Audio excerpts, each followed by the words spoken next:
We just all want to have fun, right? You know, it's going to be a bit hard for some people. Some people are going to have an advantage. Some people are going to have a slight disadvantage. They can't put a server exactly in the middle of everyone. That was fast picking. No.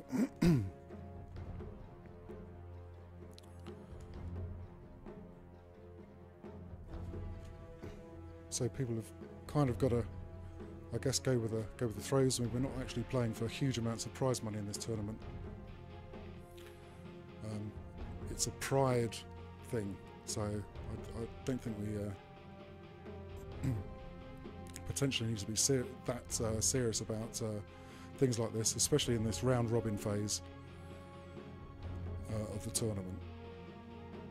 When it gets on to the double eliminators later on, after we've had 136 matches, then I think people can start being a little bit picky, and we need to really then decide the servers well ahead of the time. And I thought I did for this match too. I thought I suggested some servers that were going to be fair for both teams.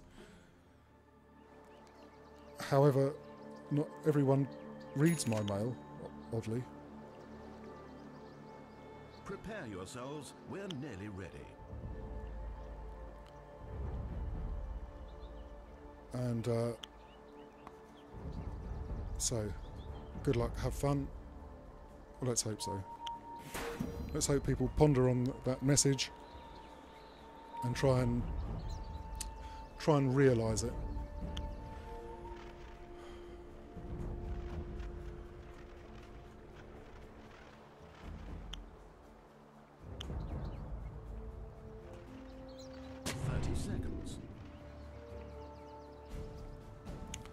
So, Hammarby, Nyxtape is playing the Razor,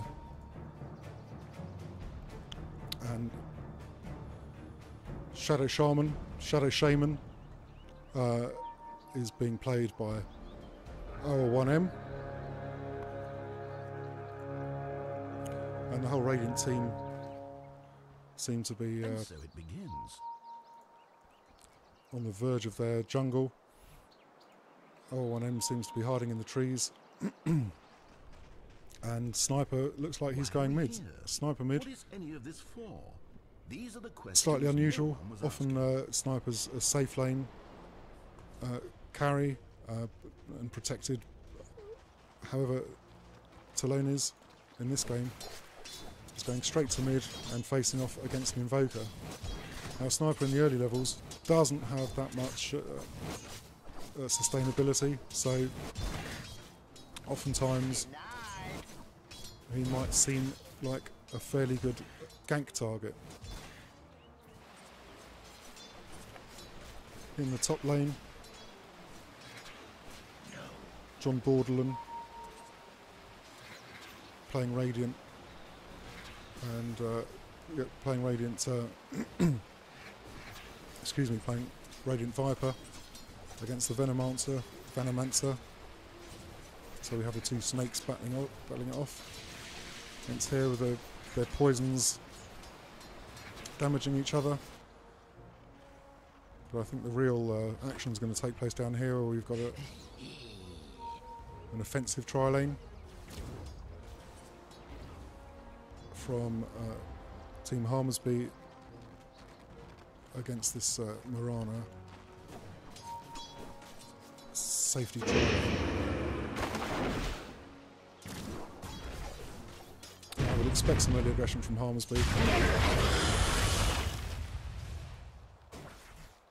Jakiro throwing down an ice path.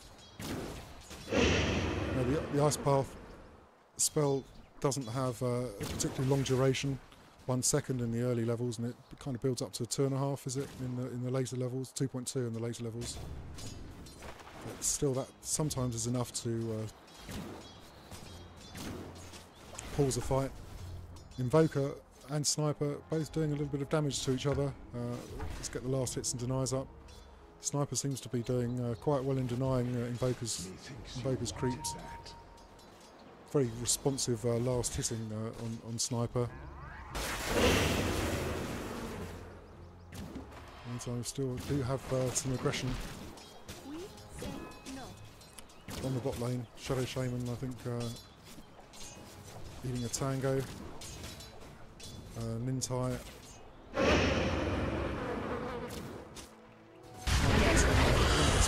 The ice path doesn't land.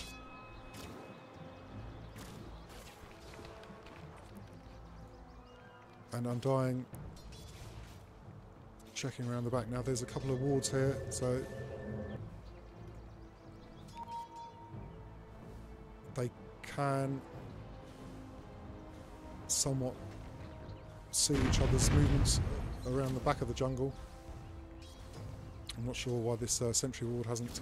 Is the range on it? Oh, it's just not enough to see the And the blood Dire Observer. And by the time I've been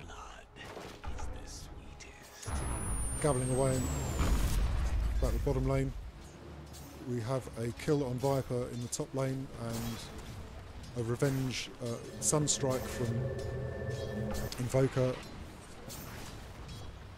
which doesn't have quite the desired effect, and I think that might be because the damage is shared between those two heroes that it hit. Meanwhile, at the mid lane, looks like Sniper's picked up an illusion rune and performing well on the CS. Shadow Shaman here, invisible under a rune, so Radiant's top tower is being attacked. it looks like he's going to be going. They're pinging out Viper. It looks like he's going to be going on him. And can you see a shackle coming up with a...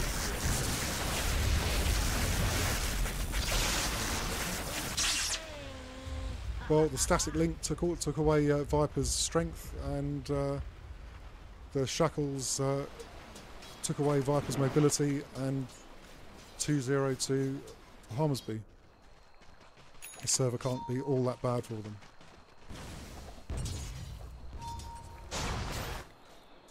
There's some more pings coming out from Hammarby, I think it is, on Invoker, who already has his Forged Spirits up, and it looks like he's going for a cross exort build, so he's going for the sort of maximum fire damage, and we can see potentially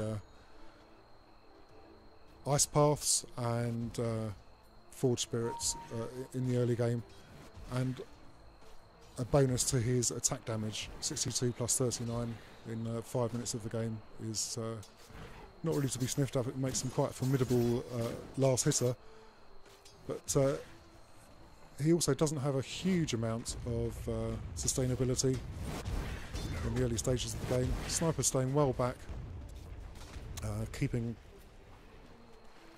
Invoker at range, not wanting to get caught out with any of these Forged Spirits attacks, and constantly hustling the Invoker now in the meantime in the bottom lane, just trying how much progress they really make against Nyx. I kind of want to go on. Looks like they're going to go on Shadow Demon. They're chasing him down. They've got a shackle. Oh, there's a good ice blast there that caught several of them out, and the decay did seem to land from Undying. Didn't do all that much. Oh no, I just heard there was going to be an ultimate. There was an ultimate from Sniper. I think Sniper's just assassinated Invoker. So it's 3-1 in the match, and I've missed some last some kills, and I'm sorry about that. I must try harder. So the Dire team taking advantage of the Radiant jungle, though. Have these Venomite wards that are just chipping away here at Mirana and Radiant's middle tower is and taking Jakiro. damage. But in the meantime, we have Shadow Demon coming up to the mid lane. Maybe he wants to see if they can both go on Sniper.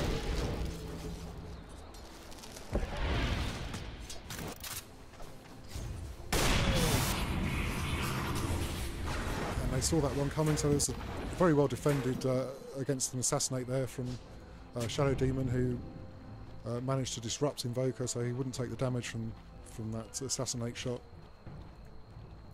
You can see Blackpool's very low on the Mirana here, and yep, that's the ether shock from Shadow Shaman, doing its fairly long range damage and giving them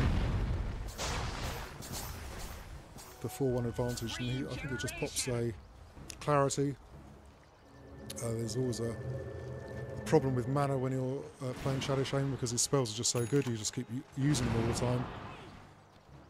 Shadow Demon coming in on the bottom lane from the back. Undying. Creeping back to base. We've got a nice path.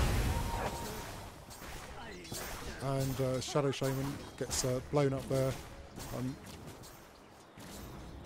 think that could well have been a setup by Shadow's Demon and then into the ice path. Anyway, well played. 4-2. Shadow Demon's respawned. He's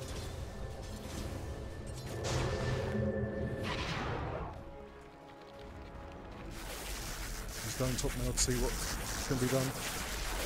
Razor losing 137 strength, and sorry, Razor gains it, Viper loses it.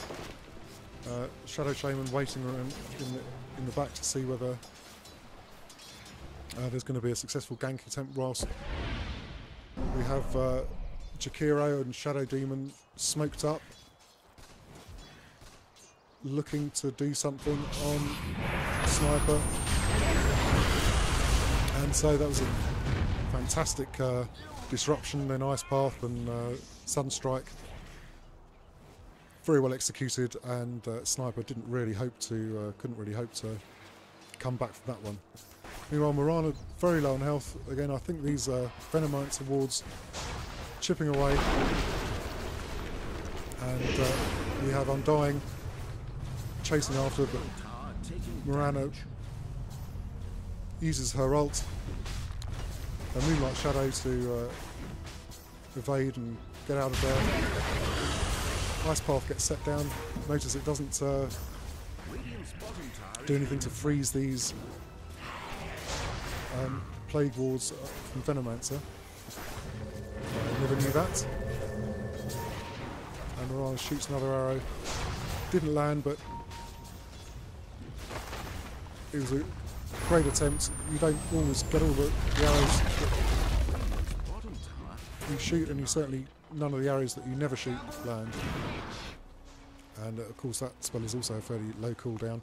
Radiant's middle tower is being attacked. For Hammarby, Sniper with double damage coming back, and an assassination on Mirana from a terribly long range. She didn't even see that coming, as you wouldn't. And that's the thing that's the beauty of a well-played Sniper, is that you're always miles away from the action. I'm not sure whether that relates to not getting the experience for the kill. And I've been totally missed out the Venomancer kill and the Shadow Shaman kill. Sniper blinks out of that attack from. Sniper blinks out of that attack from Viper. Mirana is coming back up mid. They're trying to push this tower. Three of them mid. Now Mirana's going back to farming. Already has the Ring of Aquila and Magic Wand. And Hammarby look like they want to push this middle tower. There's fantastic Sunstrike that got Venomancer down to very low health. Mirana's down too though. Razor's low. Divine comes in, pops down his tombstone. So I think the Radiant's kind of standing well back until that time's out. the Sunstrike coming down. These Sunstrikes, nice, landing very nicely, but oftentimes they seem to be landing on multiple members of the team, and I think there's some shared damage from those Sunstrikes, so it doesn't really have that catastrophic damage that you would potentially hope for. And another quite amazing snipe from Sniper. He's 5 and 1 at the moment, so more than half of their kills he's responsible for. And it's good to see a Sniper being used rather than sort of staying in the jungle and farming up until he gets all sorts of items. You know, this kind of early stage, 30 minutes into the game, Tower 1 has gone down, as did Radiant's bottom tower, and from that you would assume that Hammarby have got a slight lead. They've got a very, very slight XP lead, much more of a gold lead though, nearly 3,000 gold. Still nothing's insurmountable. There's nothing that Nyxtape can't come back from. And we see that under the cover of a moonlight shadow, Team Nyx Assassins are moving into the dire jungle. But we have 4 members of Hammarby there. We have pings coming out. Oh no, it was just for ward placement. But that that dire ward, that is a sentry ward. No, it's a plague ward. It is a plague ward. And a sentry ward. Not finding. I don't think they were finding any observers to destroy. Kind of looks like the fight's reverted to the top lane, and Shadow Shane puts down his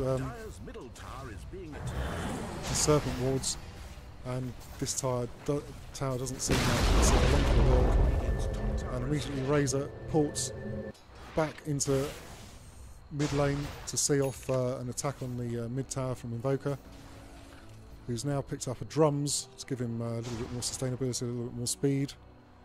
Drums +9 to all attributes, +3 to damage, and there's some aura of attack and movement speed that go with it. And using his full spirits there to do a bit of farming. Dire's bottom tower is being attacked. Hammarby look like they're getting ready for a bit of a push on mid, but at the same time, Mirana, Blackmore, who also coincidentally is the founder and leader of our glorious Dota tournament. So Blackmore on the Mirana, making a push for the bottom dire tower, but the anti-push from Venomancer is strong, and it's very difficult to attack a tower when you have these nasty plague wards spitting their juices at you, as it were. So a smoke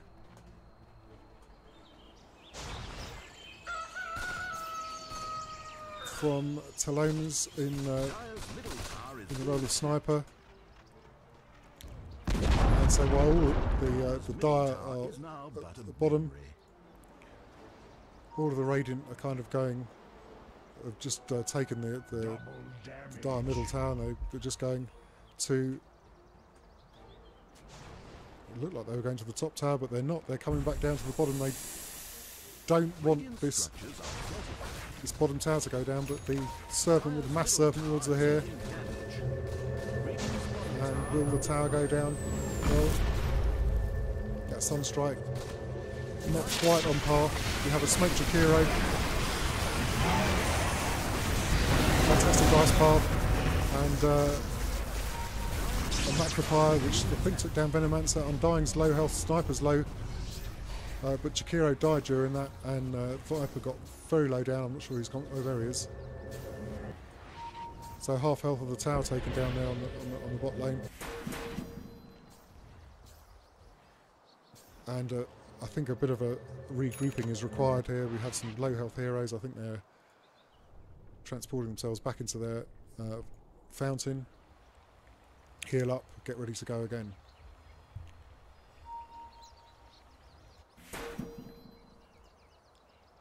But that bottom tower there, that T2, have taken more than half of its health away from it.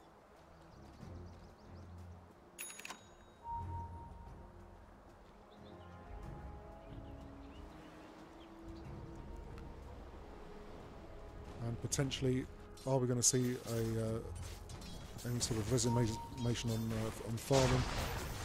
I think perhaps not. I think both of these teams have picked sort of fighting sides, with Nyxtape picking a side that does have some very good synergy, and Hammarby's side having some potentially superior tower pushing potential in the early stages of the game at least. That was what a sunstrike. He took down half of Sniper's health, but Sniper can just TP out of that one, and there's nothing that Viper can really do about that.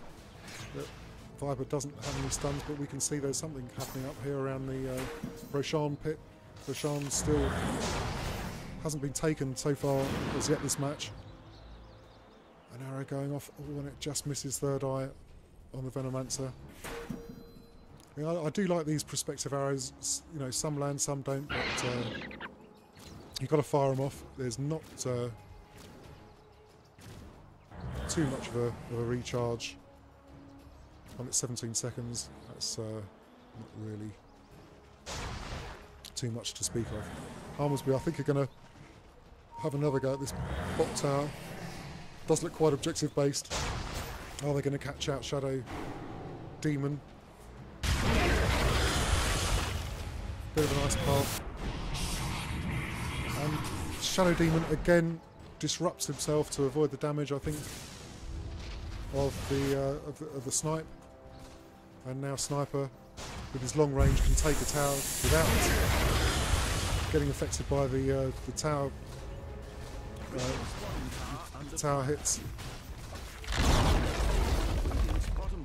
And that tower's gone down thanks to the Serpent Ward's Sniper and Razor. Let's just have a look at some of the items that these teams are getting.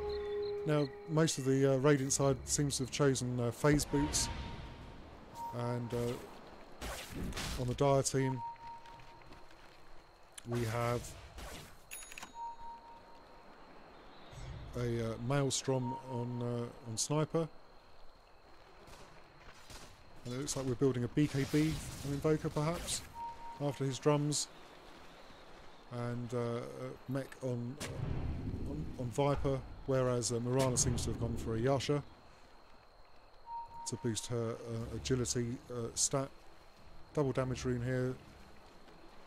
Who is going to be taking the rune? Sniper is, but they're waiting, I think, till all of the team's ready. So I think they can charge up top and maybe make an attack on the T2 tower that's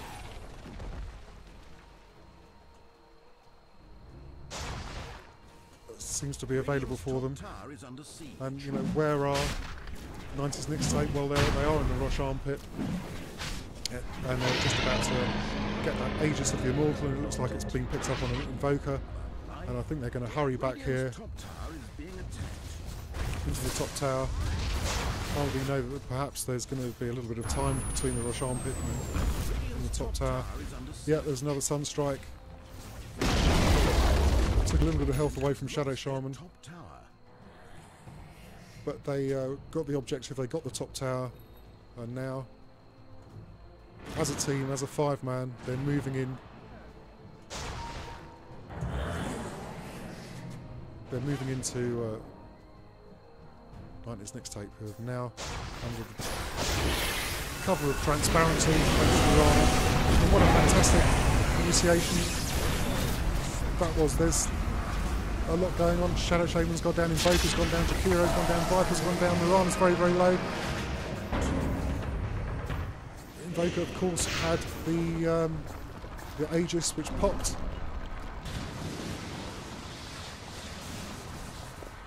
And was that, yeah, the Deafening Blast, the Tornado being used to get rid of his pursuers. Invoker Mirana. Very low health, going back to base to heal up. 10-13 the score. That kind of went a little bit in favour of Hammarby, I think, despite the initiation and the the Moonlight Shadow that was in effect for the Radiant team. I'm not sure whether there was something that just didn't quite go off the way they'd planned. Maybe the Ice Path didn't land before that it should have done. But there was such a lot going in that fight. I kind of saw the fight and didn't see individual aspects of it, and that's often the case with spectating data, and even worse when you've got to try and reiterate what you're seeing. However, enough of my problems. Let's talk about the problems that these teams are facing. I mean, it seems that this push strat is effective. I mean, we have 5 towers down on the side of the Radiant team, thanks to Hammarby and their push strat. We have 1 tower down on the Dire side, which I think was a little cheeky Invoker push when all of Hammarby were down in the bot lane. But now we have the Mass Serpent Wards coming out again. We do have another Moonlight Shadow, but we have huge meatball comes flying in. Nearly hit me, that one. And great Ice Path. Bird Eye was caught up in it, but they've necked up. And Venomancer is just okay. Jakiro's gone down. Sniper's gone down though, so that could well have been worth it, but we have a Tombstone put up just to sort of fend off any potential chase that might come out. And they're trying to let the plate balls do their thing on that tower. Another tower down to half health. The one sole remaining outer tower of Team Nyx, and I think that is going to affect the gold. Radiant seem to have a little bit of a lead in terms of experience. I would imagine that the gold is to the Dire's benefit here of 5,000. Now, what can they do with it? What can they buy? It looks like Sniper is going for a BKB. And I think that was just an attack on an assassinate on the Legion. There.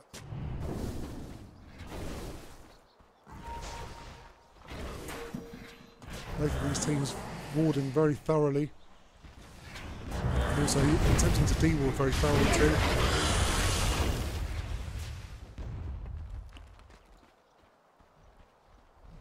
We have a sentry placed in the woods. We have another sentry placed on the hill there, and a couple more sentries placed in the river.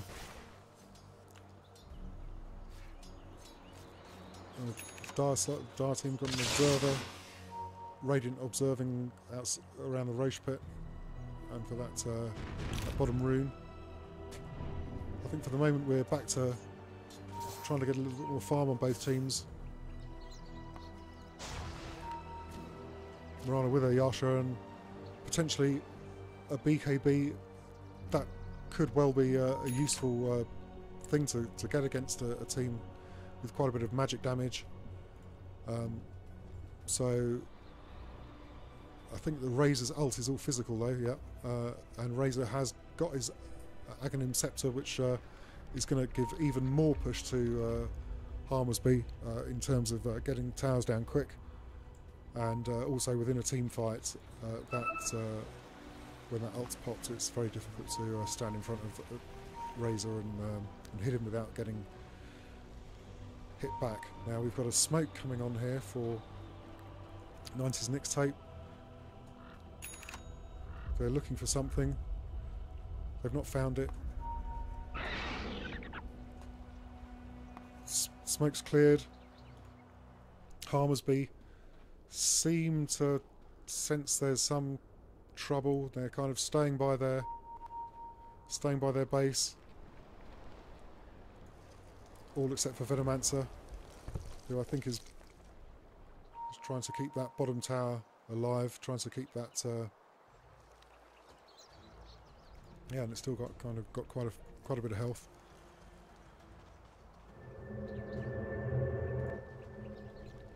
And so Nyx making a play for the top lane.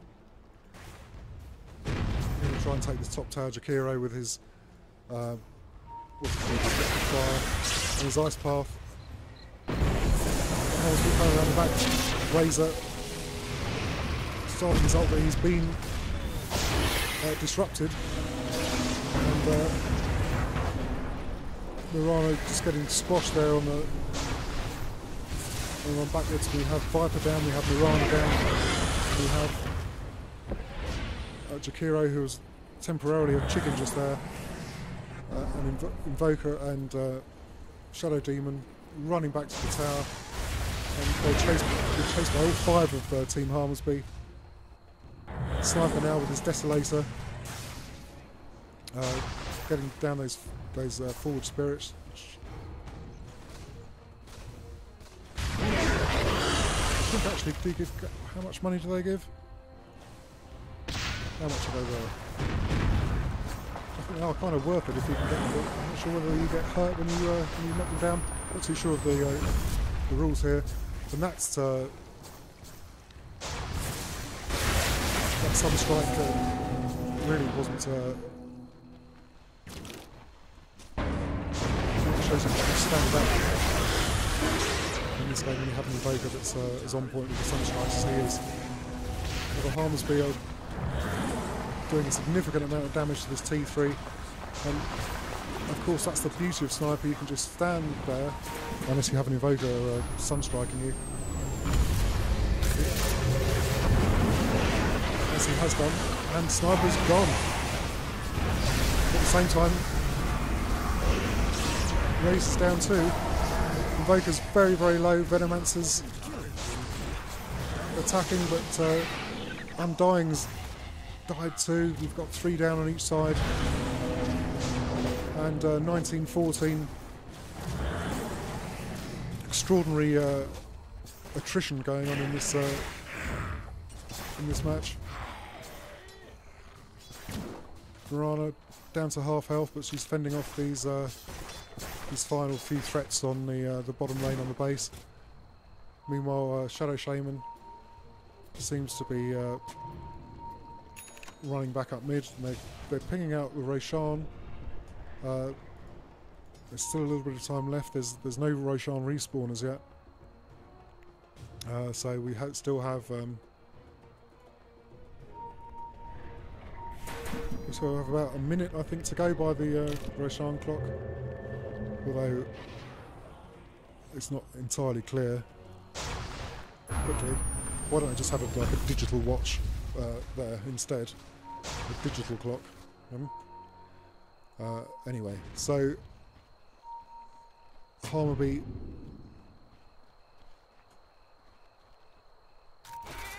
going into the Radiant jungle again. It looks like they've chickenified Shadow Demon. He's got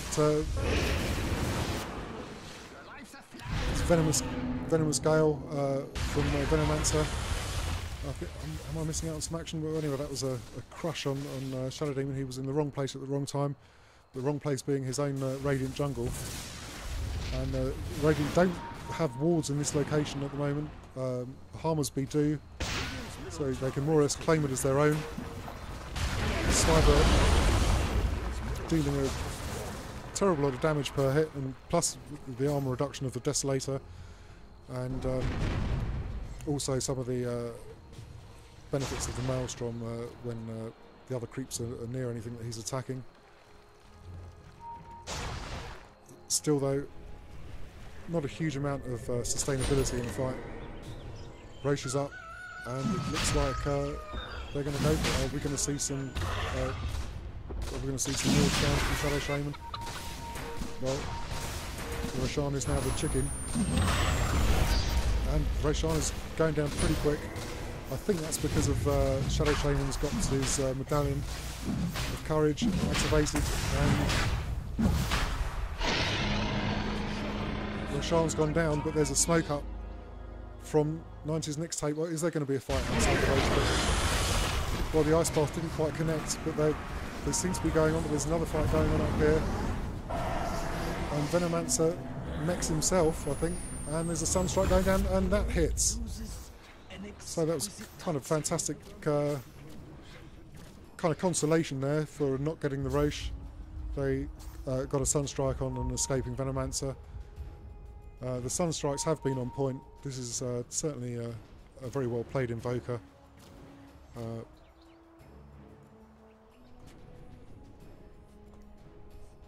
A very good account on what is essentially quite a complex hero to play.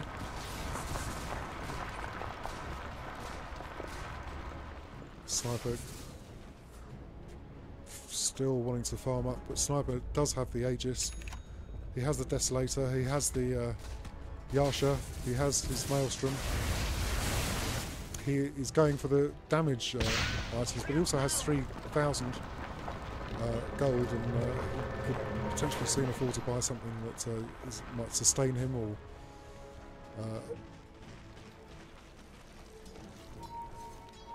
we could be looking at something like a heart for Sniper. I don't know, maybe he's not going for that sort of build.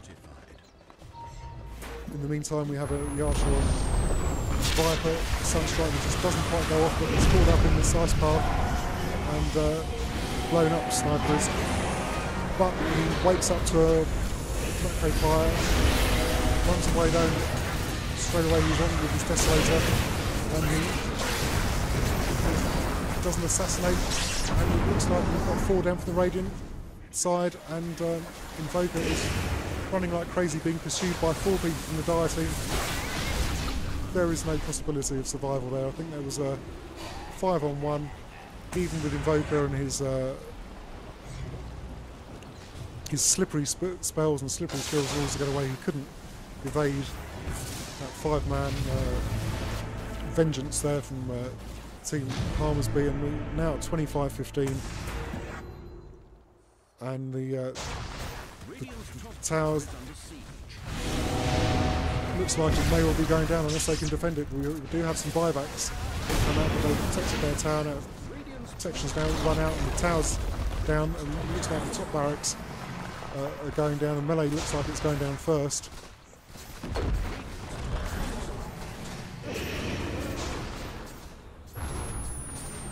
And Sunstrike, it's the Shadow Shaman. It's all a little bit too late. It looks like the top towers have gone down, and it looks like it's back off. They're going to TP out. No, they're not. They're kind of hanging around, and Undyne's been caught out by the Viper ult. Regenerating a little bit of life, and that arrow just caught Venomancer. But there is no follow-up to it. 90s Nyxtape want to concentrate on getting rid of all the creeps and such, and the Plague Wards attacking their base. However, the top tower is down, and let's see what that does to the gold graph. Well, Hammarby, 15,000 in the lead, gold-wise. And with the XP, there was a little bit of a lean towards 90s Nyxtape, but ever since we've started having these team fights have been going Hammarby's way, and they're now 12,000 ahead in gold, in XP as well. Sorry, that's the XP chart. Yeah. In terms of items, let me kind of click on the map so we can actually see something rather than just a bit of a deserted wasteland. We have a gem on Hammarby, so that really helps with their dewarding. And also, what with Mirana's ultimate, it kind of offsets that to a huge extent. We have a couple of Ag Scepters, one on Venomancer and one on Razor. And I'm not sure whether Shadow Shaman's building towards one with his point booster there. It could well be. In terms of the Radiant team and 90s Nyxtape, they've both gone for BKBs on Invoker and Mirana to try and avoid some of this heavy magic damage that comes out from that team. And I think Yeah, even assassinate is magical damage. So Serpent Ward's coming out again on the bottom tower. Jakiro is nearly assassinated there by a shot in the Sniper getting down this tower. The amount of damage coming out is 29 plus 117.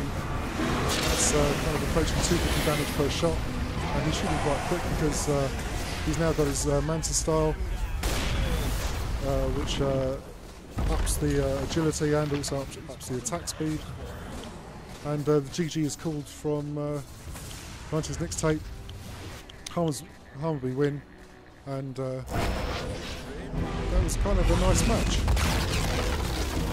I mean, I think there's several points where 90s Nyxtape could have come back, but it was the relentless push there from Hammarby, and nice match all round. And with that, I shall close the presentation and hope to see you all soon for another cast. If you can possibly stand the sound of my voice, I should be fortunate to present some more of the Giant Bomb community data tournament in the future, or failing that I'm going to go straight and see what I can watch of League of Legends versus Nyxtape at the recreational site, and cheer on for Brad and Crispy and Reflexy and all those other Kessler and the other Matt. So thanks again, and I'm out. Cheers, bye.